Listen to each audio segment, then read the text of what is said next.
O'zbekiston uchun tarixiy kun.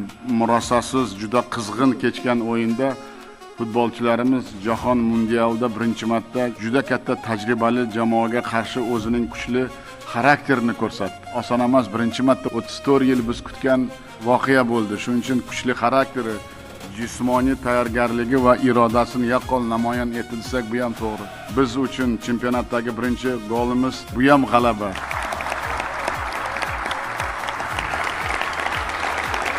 Bir narsani aytmoqchimanki, biz vatanparvar va fidoyi yoshlarimiz bilan faxrlanamiz va ular hozirgi O'zbekistonda haqiqiy qahramonlari.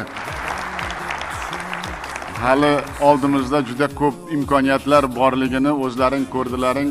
Farzandlarim, qahramonlarim ko'p narsaga qodir ekanliklarini ham bildirdi. Shuning uchun faqat omad tilaymiz biz. Olg'a O'zbekiston!